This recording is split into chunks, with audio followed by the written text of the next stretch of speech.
Everyone is growing, changing, and evolving, even you. From the student nurse to the baby nurse, the veteran nurse, off the bedside and into entrepreneurship, you have arrived and you have evolved.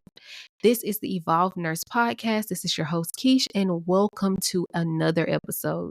I hope you enjoyed this as much as I enjoyed having this conversation. So, welcome to the Evolve Nurse Podcast. Today we have Nurse Gabby, the creator of Nursing with Gabby on Instagram. She is one of our hometown nurses from a Hey. small town, transitioned into a big city, and she has created a lucrative life and career as an ICU nurse. So, we would like to welcome her to the Evolve Nurse Podcast. Hey y'all. How y'all doing? All right. So Gabby, here we like to start with the beginning. Okay. So, did you initially want to be a nurse? I did. I did. Honestly, that was my career path and plan coming out of high school, Mm-hmm. but got sidetracked, had different plans come about, originally went to a college. I went to Fort Valley State University for my first 2 years of college, and they did not offer nursing. Oh So wow. I ended up, yeah. But because I was really interested in going to that school, I was like, you know what, it's fine. I'll change my major to since they don't have the option of nursing, I'll just change my major to biology. Mm-hmm. So I did biology for 2.5 years, I want to say, or either 3.5, because I ended up keeping that major Mm-hmm. for the first year that I was at Kennesaw as well once I transferred there. Um, so yeah, then I tried to get into Kennesaw's nursing program, which is super competitive, and um, I want to say they have approximately 800 applicants and only Oh accept wow. 250 applicants per school year. So that's not even like half, you know. So yeah, that was like my path of like nose up until nursing, I guess. And I Mm-hmm. finally decided to get back on track with that once I started working at this medical spa and got to work. Ooh. Yeah, got to work side by side with a lot of nurses, and just seeing like their drive and their work ethic, and just how caring a lot of nurses can be overall, Mm-hmm. encouraged me to start back on that path again and seek out that dream that I originally had. So I ended up applying to nursing school at the height. I mean, literally as soon as the pandemic happened. Like I was Mm-hmm. already in the process of taking a few prerequisites that I was lacking. So I knew that's what I wanted to do since I had started working at that medical spa. And yeah, I got accepted into nursing school March of 2020. So Oh literally wow. at the start Literally. of the pandemic. Yes. Yes, So ma'am. so let's get into how was it as like going getting into it during the pandemic because I was coming out during the pandemic. Mm. So a lot of the testing places were closed down. We had no idea what we were gonna do. We were like running around with like chickens with our heads cut off because we were like, hold on, how are we gonna take our NCLEX? What Yeah, is the going on? NCLEX. Are we gonna have to Right. suit up and take it? Like Right. Take it wild. in mask. Yeah. So We how had was that? wild thoughts because we literally had no idea what we were gonna do. So Oh how was man. it transitioning from, getting your prerequisites at a med spa, and now you're going into nursing during the height of COVID. Yeah. So it was different for sure, and they made a lot of exceptions. I think it was all new to them too. You could Mhm. tell the program that I was in, um they were coming up with things as we As they went went. along. Mhm. Yeah, basically. Because once I got accepted, usually you have to take the entrance exam and things of that nature. Mhm. um they made an exception because COVID had just started, even though they said basically I was accepted preliminary on a preliminary basis.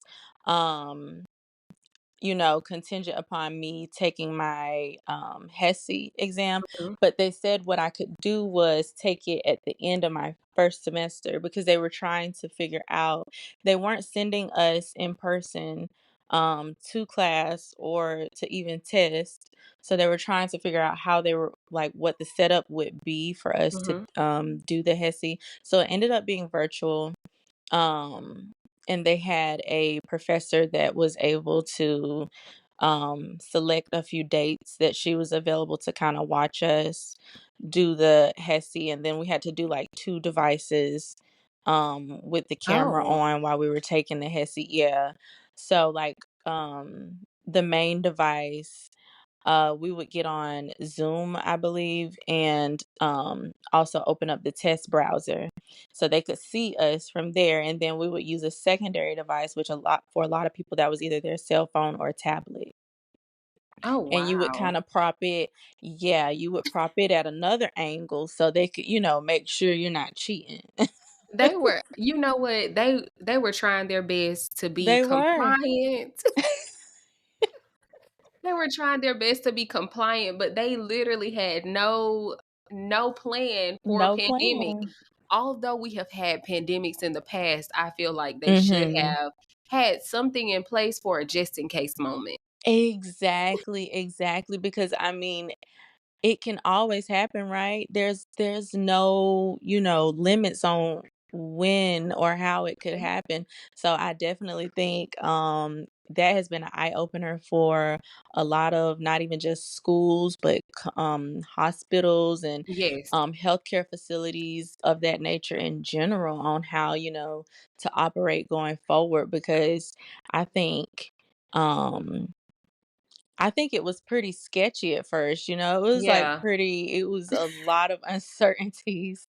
Um, so yeah, they did the best they could with that, and that's actually how we conducted all of our tests and Okay. exams for yeah, for our courses throughout that program. We would have to do the two device method to take exams. So throughout your whole nursing student career, y'all were virtual. So the first two semesters Mhm. the first semester we were fully virtual. The second semester we were still fully virtual for class and exams, but we actually got to go to clinicals because that's when we got into med surge. So my Mhm. program was an accelerated nursing program, and so it was broken up into 4 semesters, which turned into 5 semesters for me. But Mhm. we'll get into that. So the second semester, we were able to take all our classes still fully virtual, but we would go to clinicals, med surge, and our behavioral health clinicals in person. And Okay. then third semester, they started to, and I think this was when the COVID guidelines were changing by the CDC. So they started to become a little more open to the fact of us coming to campus to do more things. Mhm. So we were required to come to campus to um, do lab skills checkoffs and things of that nature. Because my third semester, we were taking pediatric health and Mhm. maternity health and one other course I wanna say, but we would come in and do, like, mock clinicals for those, and then we were also going to the physical sites, those hospitals we were, placed at for clinicals as well. Um, and we would also come in person to take exams. So that's when they started to kind of change the guidelines to that first semester, and really a large portion of the second semester, we were fully online. Okay. Mhm. So let's pivot into how did you feel about that first semester? Like it's a new thing for you. You know that you want to do it. Nursing has always been this career path that you wanted, but you got held up a little bit, which all of us have. Mhm. When Yeah. you entered that first semester, how did it make you feel? That first semester felt very overwhelming, and I Mhm. also discovered that I did not really care for the fully online structure. because I am more of a hands-on learner. Mhm. So having those clinicals and lab skills checkoffs and things of that nature in person would have been um, very major and helpful for me, or just being in the environment in general would have been helpful for me to pick up better study habits and things of that nature, because I'm not the best student.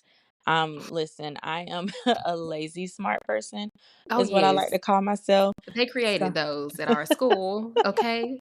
Because I know when I got to college, it was like, "Oh, I got this." And then it was like, yes. "Hold on, do I Y really?"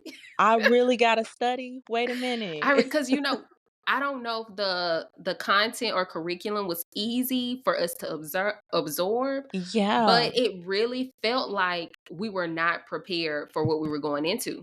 exactly, 100%. I was definitely, like I said, kinda, I guess, not blindsided, but definitely had a different view going in, what I thought it was gonna be versus what it actually was, and it was a major wake up call for me because, um I ended up having to retake a course after my first semester because Okay. it was just a lot going on, trying to navigate all those courses and trying to really get into a good rhythm and like study habits wise Mhm, um with the program. So, and then I also had some personal things going on too, like my mhm. grandma passed away um, right after my first semester.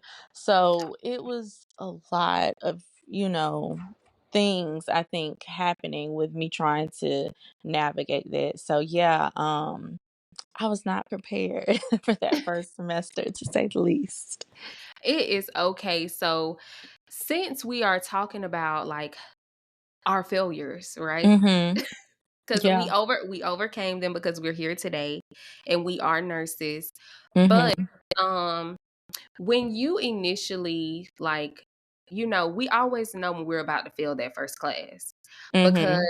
we've already received all the grades and we are calculating how we gonna pass this final, and then we get to our final and we think that we got it because we feel like we studied extra hard for this, Yep. and you're probably 1 point off. Yep. Literally was half a point off, Keisha.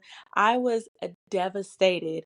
I thought the world had come to an end because I just couldn't.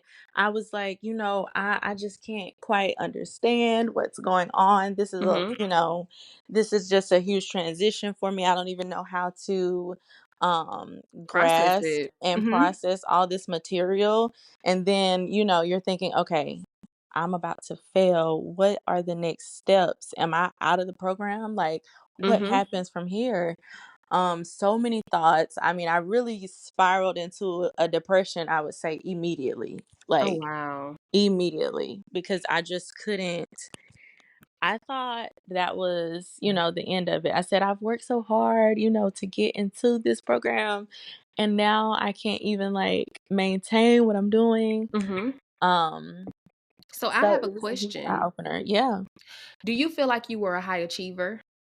I do. I feel like I was a very high achiever. I feel like I tried to just take on too much because I was also still trying to work as well. Yes. Mhm. So, to nursing students, because we have to address one of the issues that we normally have, is Mhm. that we take on a lot when going into a nursing program. Mhm. So I can say I worked like 3 jobs, girl.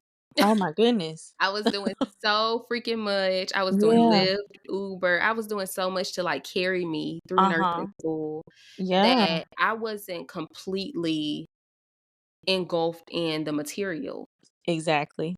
And then, like, we have real life issues that happen. Mhm. So, when, like, your grandma passed away, that's like, how do you completely start back to focus on what you need to do? Because the reality is, as much as we don't want it to continue, life keeps going. It keeps Yep. moving. So, when you still have a test on Friday, but your grandma passed away on Thursday, Mhm. that that is the hardest thing to deal with. It is. It Oh, really is, yes. and these nursing schools, it's kind of I was watching a video on it, it's kind Girl. of sad. They don't they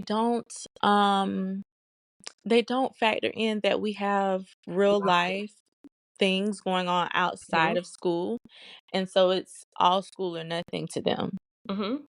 It's like med school on I know people go to med Steroids. school, but it's steroids at It this point, is. and It then is. and then an accelerated program. Girl. 'Cause I went into Girl. one of those as well. Girl. I was my first semester, I was taking fundamentals of nursing, Mhm, pharmacology, um, health assessment, some class that was catered to the school, they have to get some extra funds in. So one mhm. class that was catered to the school and one additional class. I just can't remember. It was like a research type of class. So 5 courses Mm. first semester. And it Th was a lot. It was really a lot. Um So that yeah, I think definitely just taking on too much. And I also was a Uber girly. I was an Instacart girly as well yes. throughout nursing school. So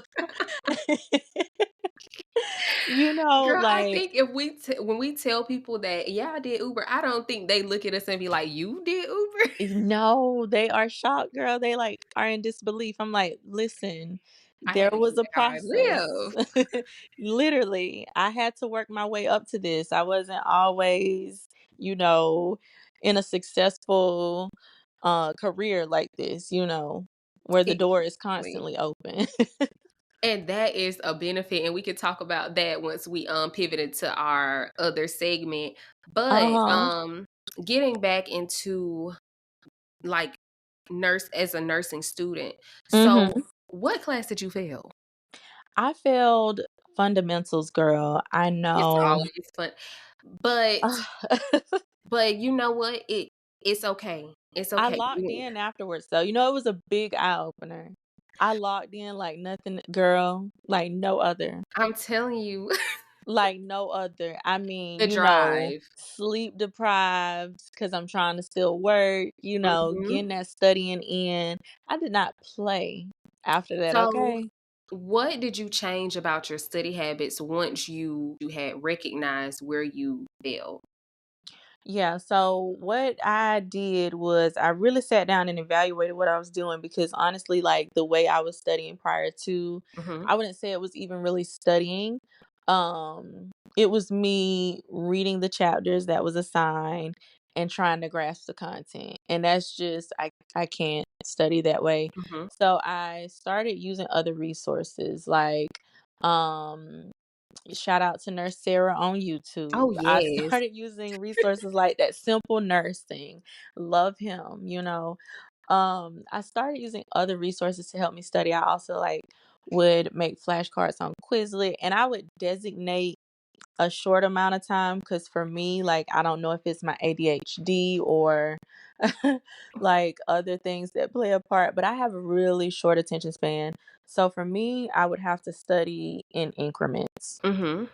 And I found that that really helped me, like, to instead of trying to take on all the material in one sitting, I would have to take it into pieces and come back and review it, periodically. So that was what ended up working for me.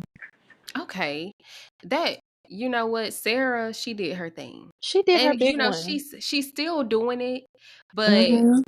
when we needed her the most, she was there. Girl, a shoulder to lean on. A When I tell laptop to lean you, on. girl, they shoulda got my tuition and fees because I was on YouTube trying to learn a lot of that stuff more than Mhm. anything. I can tell you like that when we discovered her, it was something different. Okay? It was a game changer. Her and Simple Nursing literally carried me through nursing school, okay? Because they broke down the concepts and the Mhm. information in a way that just was digestible. I think a Yes. lot of times in nursing school, the professors are just I don't know if they're just there for a check or they intentionally want to make it Mm. hard and they don't care if you're retaining the information or not, but yeah, they actually were Goodness. more helpful than the professors. When I tell you, it's the fluff because I Mhm. did biology and you now knowing that you did biology, a lot of us don't Mhm. grasp some of the concepts because in biology, it's a very regurgitate the information Mhm. type Yep, of program. it is 100%. Hold on. Okay. Girl, my niece in here. I hear the How babies. did they get in here? But as a biology major, normally what happens is as long as we can remember equations, regurgitate it on the Yes. test, we will do fine as long as we can remember information. But when you go into nursing, it's a very critical thinking type of Yes. area. And if you don't know how to do things, if you don't know how to Mhm. apply it, it's Yes. very hard to actually understand that what I read versus what I need to do, they're not clicking. Yes, it's a different way of thinking overall. It really reshapes and restructures the way you think, you Mhm, know? That's exactly what it is. And unless you're actually in it, you don't understand because I remember trying to have these conversations, with non-nursing major friends or friends mhm. who had just gotten into their careers and they literally don't get it. They don't get what it is like for us going through nursing school. I can tell you, like, girl, They don't get it. They can't relate, mm-mm, and it's really hard to get them to understand. No, I can't come out with you today, or I yeah, can't do this today because I really have to study because I got a test at the end of the week that I really got to pass. yeah, and And no, then it's not just learning vocabulary mhm. terms and selecting what goes with it. No, we're not drawing lines here. We're not. It's literally not that at all. It's not, but I think that when people are outside of the nursing programs, they can't recognize because of course they're not in our shoes. So Mhm. I give them that and then once you have a friend and your friend is used to you always being there, Mhm. it's very hard to navigate your friendships once you're in a It nursing program is. because you go into this nursing program feeling like, I got it. So you Yeah. still try to keep up the same level of friendship that you had when you Mhm. went into the program, but it's literally so hard to balance the 2. It is so hard. When I tell you an extreme sport, it is like Friendships, it an extreme sport. it is. If you factor in nursing school, oh, girl. Because there are times when, like you said, you have to be disciplined and stern in your Mhm, nose, and you have to be like, no, I have to, learn this material, or I have to go over these clinical skills checkoffs because I have that in a couple of days. I unfortunately just don't have the time, mhm. to dedicate to spend as much with you anymore. And I think I know a lot of people, say, "Oh, when you go to nursing school, that's when you really see who your true friends are." And honestly, I kind of agree because some people don't understand, like you said. And sometimes you kind of have to leave them behind, even if it's just temporarily. You have to leave them behind so that you can reach the end goal Yeah. I because just it can be distracting. it really can. But I used to look around and I used to see people who used to go out with their friends, girl. They used to be out partying, doing everything, and I'm like, the agony. But then I found that Yeah. they had taste banks, girl. See, and that's really and that's what I'm telling I was like, that's they're having really what so it much is. fun. They're living their Yes. lives. How are you still going out? I literally had a classmate in nursing school, and we're still friends to this day. But that girl would be going on full-blown trips. Cabo. Girl, Cabo, St. Lucia. Like, Living life like it's girl, golden, and we got a test next week. Like, what is going we got a on? test next week. You coming back 2 days before the exam talking about let's study. What? It's literally crazy. It Like, is it's crazy, crazy. but I can say that well, I really can't say that nursing, like, the way that the nursing schools are set up didn't really make me a better person, Yeah, but no. it did show me how to navigate relationships a little bit more and communicate Mhm. because the way that we have like she just said, y'all, as nursing students, you do have to be firm in your no because if you don't, it could be a setback for you. A big one. Like that party that you went to can literally take your grade from a B to a C. Literally. And just because you missed a couple of questions because you did not know how to apply the concept to Mhm. that question. Exactly. So what we're going to do is we're going to pivot into the beginning of coming into nursing. Mhm. So you've already dealt with the beast of being a nursing student. So now you're entering into becoming a nurse. Mhm. I know that most people, and I always say this, most people go into med surge first Mhm. just because their clinical instructors and their instructors told them that they needed med surge in order to, learn how to be task based. But did you go into med surge initially or did you go straight to the ICU? So I went straight into the ICU. Now I Mhm. did interview and originally accepted a position for a med surge offer at a Mhm. hospital.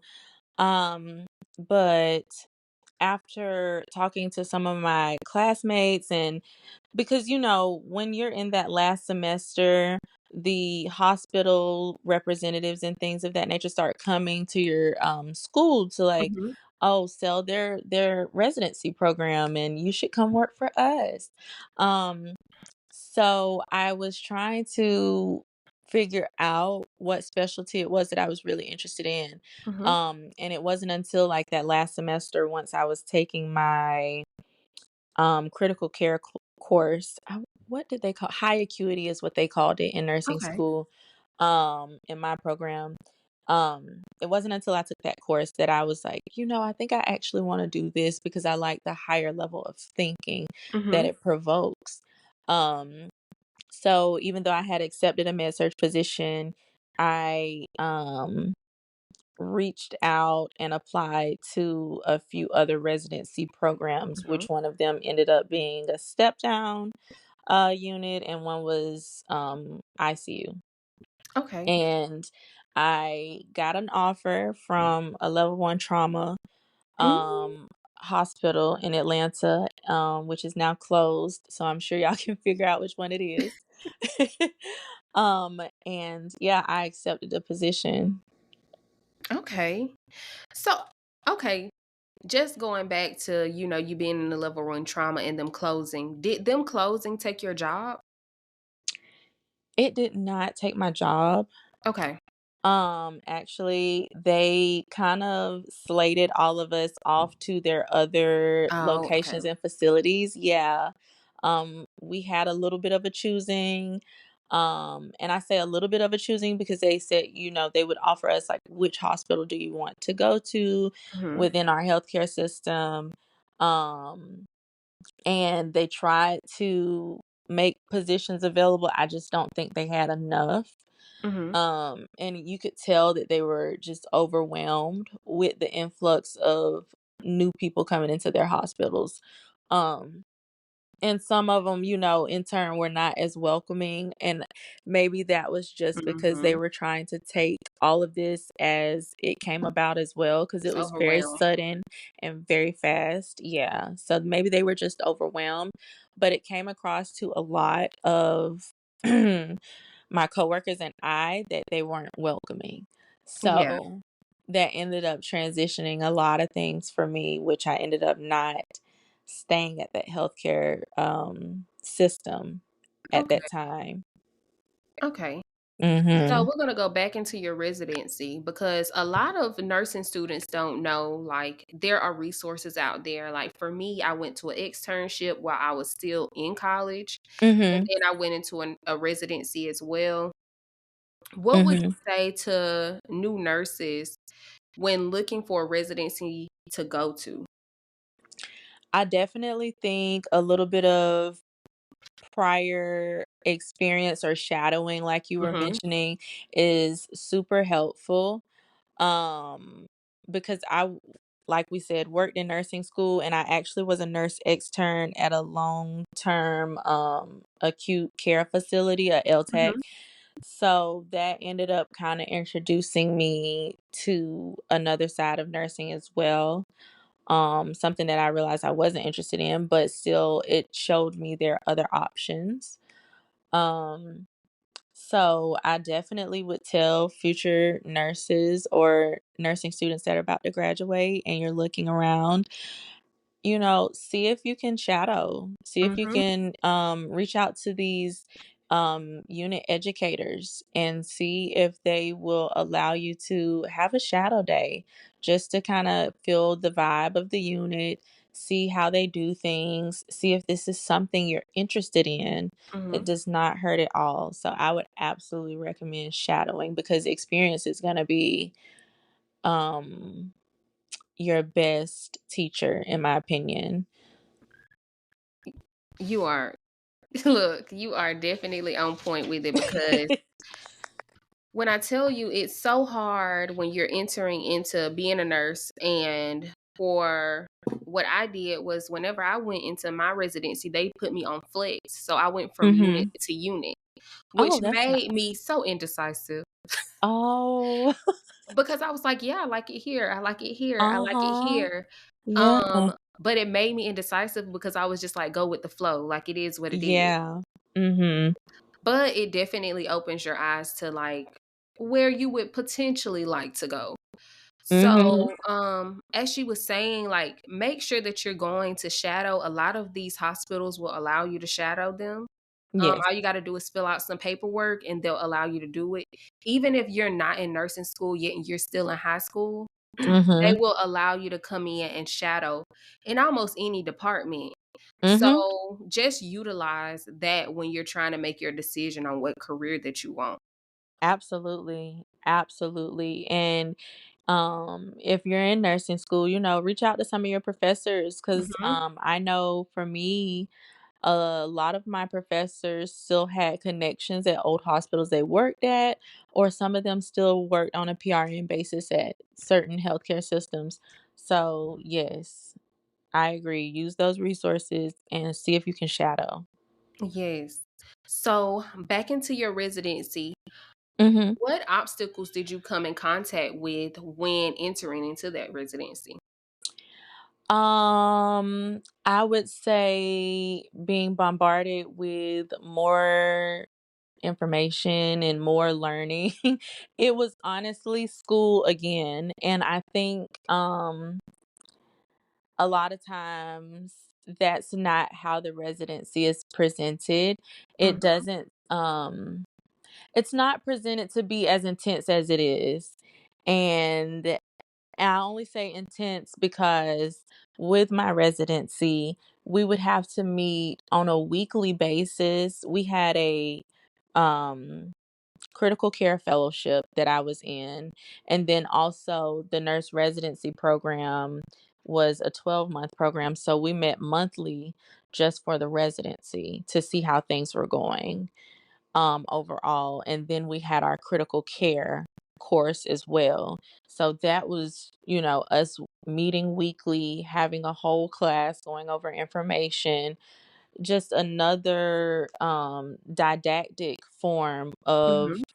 learning again. So it really felt like school all over. Nursing school 2.0, except now you have to You make work money. as Yeah. well And you're making money. and But, you're making money. in Yes. addition to all of the things that she said, did you also have to take tests?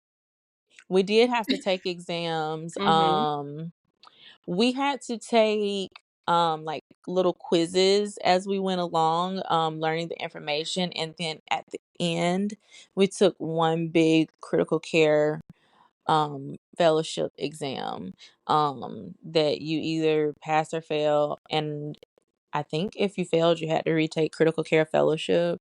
Mhm. But yeah, you would take that at the end of the program, which the program was about 4 or 4.5 months of our 12-month residency program.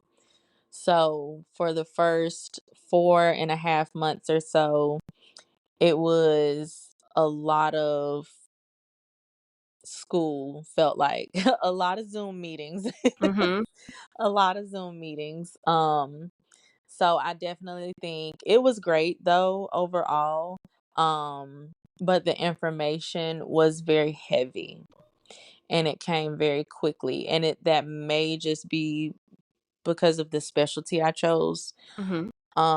But I definitely think overall my residency was a great experience because you are going to be learning so much, and it feels like it's such a short period of time and you feel like you're still in school again.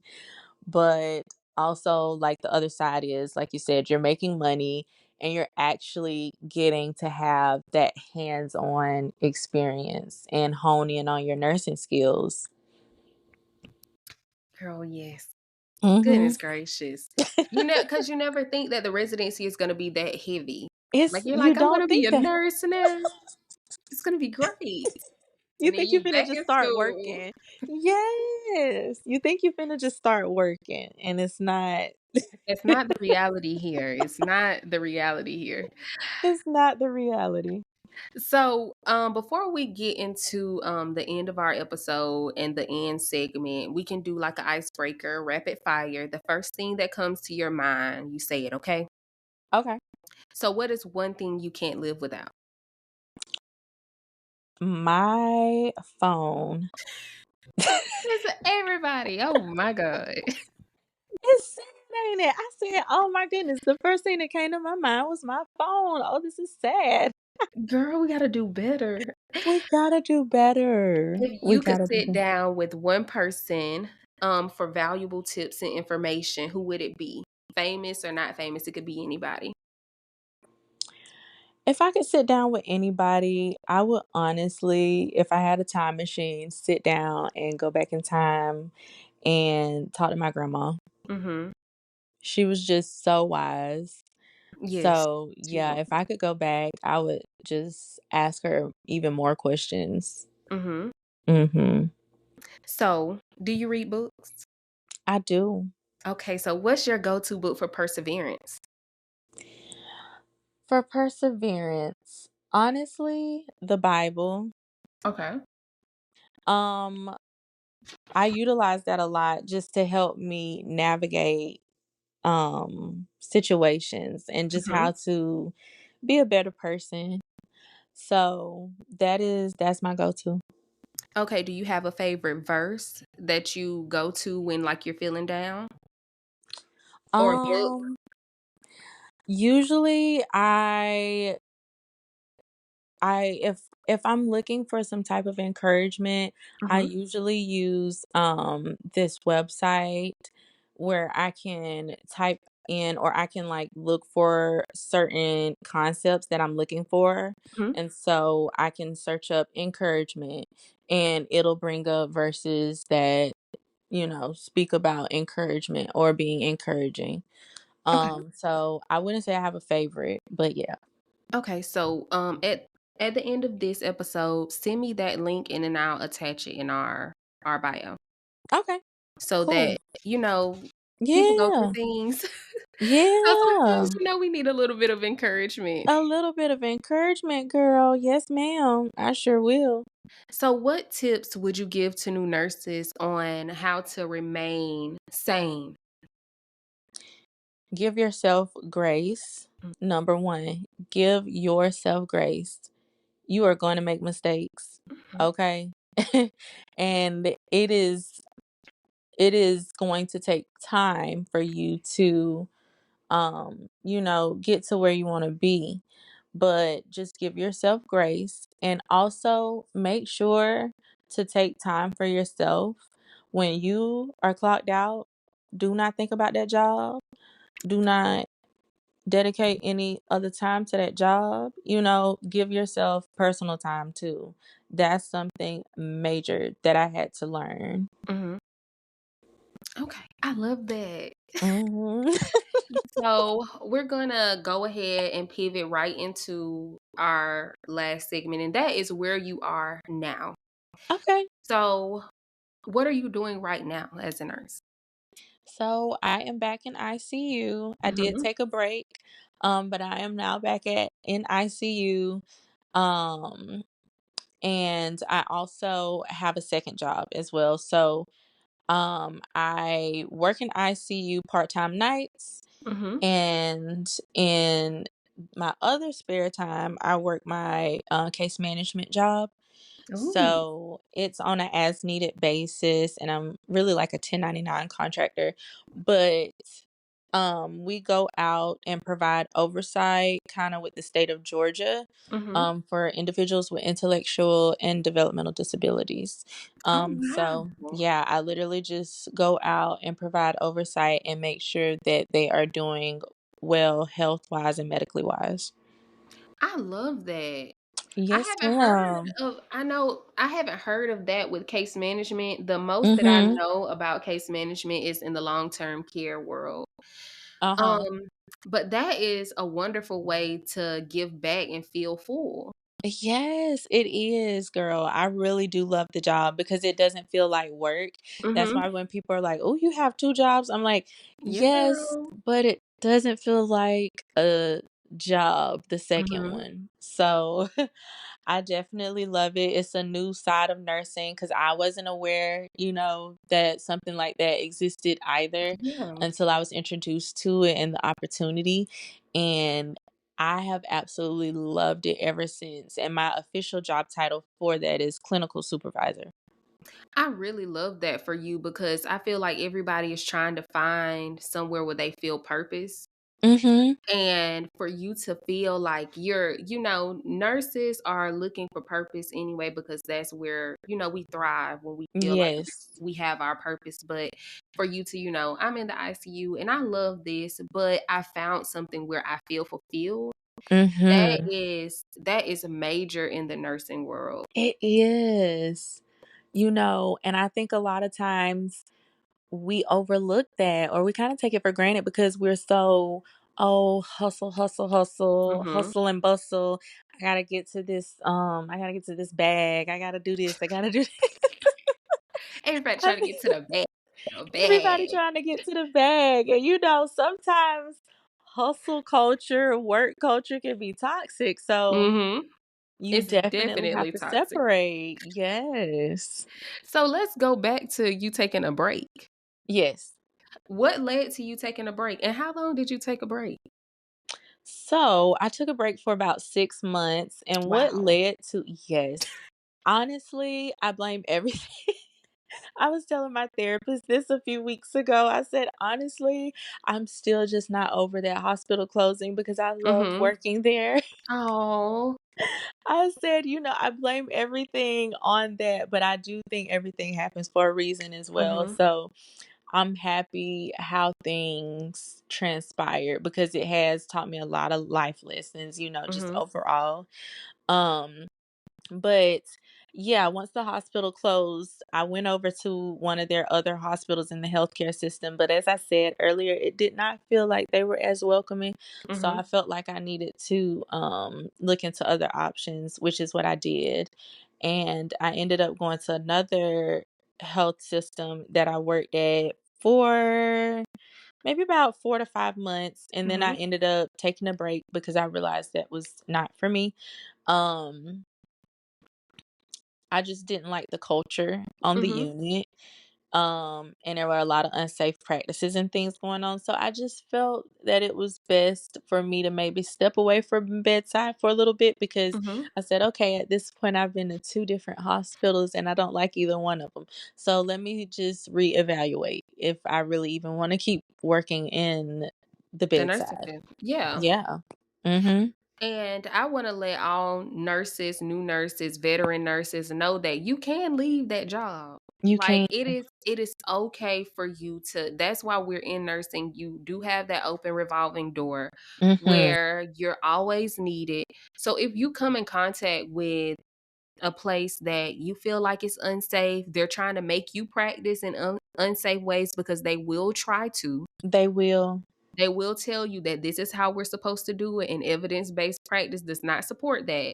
Right. So when you know better, you move on. As much Mhm. as we try to, because sometimes, I put my cape on sometimes, and I'm like, this Me is how you too. do it. This is how you do it, and and sometimes it doesn't go anywhere. So Mhm. you have to make the decision that's best for you, and for you that was to leave, Absolutely. and it's okay for you to Absolutely. leave. Yes, it is 1000% okay to leave. And I love that you touched on that because I think a lot of times management is so far removed from the bedside, so Yes. they turn a blind eye. They are so jaded. Mm-hmm. So, so when you're bringing up these concerns, I think a lot of times it gets overlooked or kind of shrugged off as if it's not that big of a deal. But if it is unsafe, like Lakeisha said, and it's jeopardizing your livelihood and your license, find something Leave. else. Yeah, and you Find can something do else. that. Cause girl, Mhm. I was in long-term care management, Mhm. and you know, because I'm so like hands-on with patients and stuff, I would be out of my office helping my nurses and stuff. Mhm. And the way that the DON would, practice unsafe, like not complying with HIPAA, it was things Wow. that they were doing, and I was like, "This is not how you're supposed to do this." But they had Yeah. been doing it for so long that they didn't really care what I said. So guess what I Mm. did? Left. Left. I know that's right because look, I got to work. I got to feed my family.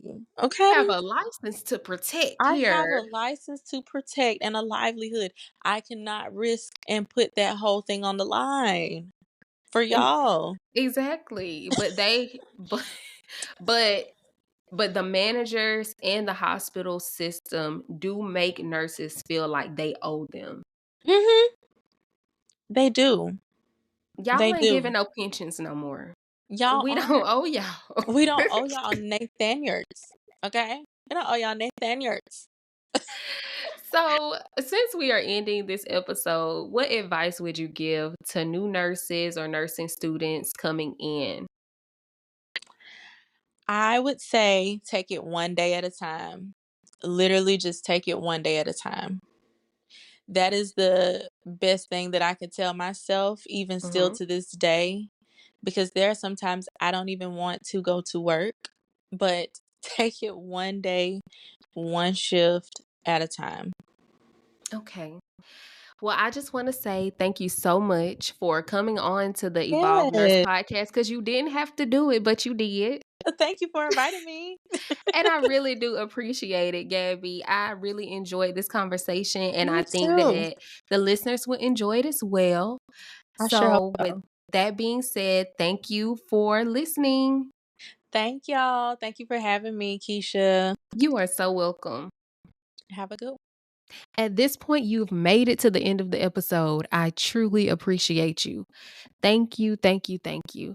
I hope that you enjoyed this episode as much as I enjoyed creating this content for you to be able to digest it, gain resources, and be able to take a step forward as a nurse or a student nurse. Or even if you're not a nurse yet and you want to be a nurse, I'm here for you. If you have any questions, go and follow at the Evolved Nurse on Instagram, or you can email me at theevolvenurse@gmail.com. Any questions that you have that you want to appear on any of the episodes following this one, you can submit those questions to me as well, and you might just hear them on the next episode. Thank you so much again for listening. This is your host, Keish, and I hope you have a great day. And if you have a test, you're going to pass it.